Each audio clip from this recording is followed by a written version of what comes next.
Hi friends, welcome to my channel Jatin Poojitha food court. ఈరోజు నేను చేయబోయే రెసిపీ కరివేపాకు రైస్. ఇది హెల్త్కి చాలా మంచిది. ముందుగా ఒక కుక్కర్లో 1 గ్లాస్ వరకు రైస్ తీసుకొని వాటిని బాగా కడిగి శుభ్రం చేసుకోవాలి. ఇప్పుడు ఏ గ్లాస్తో అయితే రైస్ని తీసుకున్నామో అదే గ్లాస్తో గ్లాసున్నర నీళ్ళు వేసుకోవాలి. దానిలో 1/2 టేబుల్ స్పూన్ ఉప్పు, 1 టేబుల్ స్పూన్ ఆయిల్ వేసుకొని మూత పెట్టి 3 విజిల్స్ వచ్చేంత వరకు ఉడికించుకొని స్టవ్ ఆపేసుకొని పక్కన పెట్టుకోవాలి. ఇలా ఉడికిన రైస్ని ఒక ప్లేట్లో తీసుకొని వేడిగా ఉన్నప్పుడే ఆరబెట్టుకోవాలి.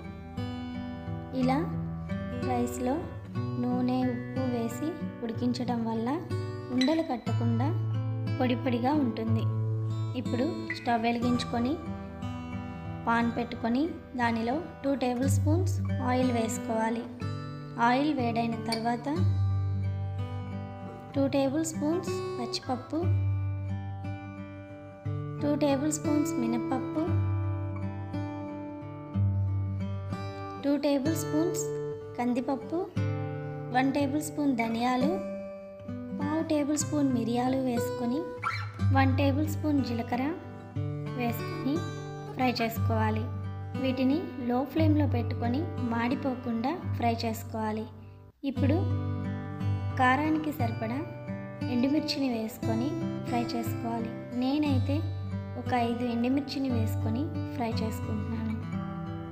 ఇవి ఇలా ఫ్రై అయిన తర్వాత 1 టేబుల్ స్పూన్ నువ్వులు, కరివేపాకు కూడా వేసుకొని బాగా ఫ్రై అవ్వనివ్వాలి.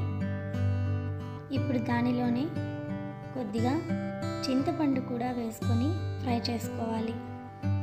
ఇలా కరివేపాకు బాగా ఫ్రై అయిన తర్వాత స్టవ్ ఆపేసుకోవాలి.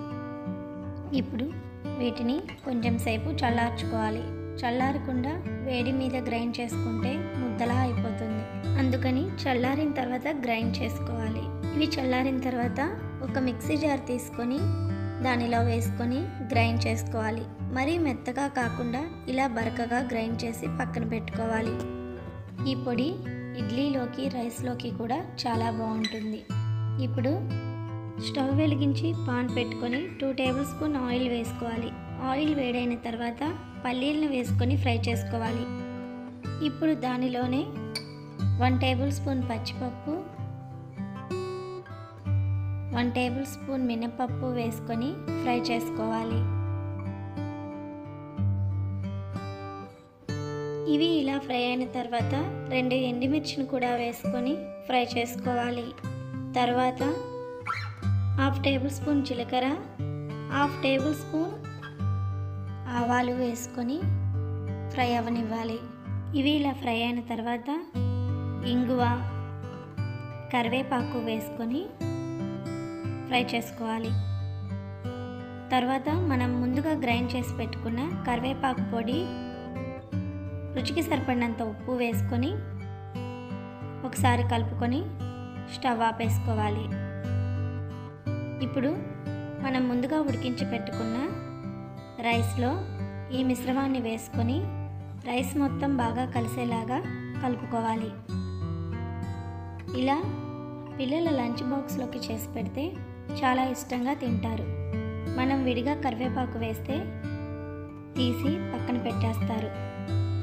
అందుకని పిల్లలకి ఇలా చేసి ఇస్తే ఒక్క మెతుకు కూడా మిగలకుండా బాక్స్ ఖాళీ చేసేస్తారు. ఇలా రెడీ అయిన రైస్ని ఒక సర్వింగ్ ప్లేట్ తీసుకొని సర్వ్ చేసుకోవాలి. దీనిని రైతాతో సర్వ్ చేసుకుంటే చాలా రుచిగా ఉంటుంది. అంతే ఫ్రెండ్స్, ఎంతో రుచికరమైన కరివేపాకు రైస్ రెడీ. మా ఈ రెసిపీ మీకు నచ్చినట్లయితే లైక్ చేయండి, షేర్ చేయండి. మా ఛానల్ కొత్తగా చూస్తున్నట్లయితే సబ్స్క్రైబ్ చేసుకోండి. Thank you for watching friends.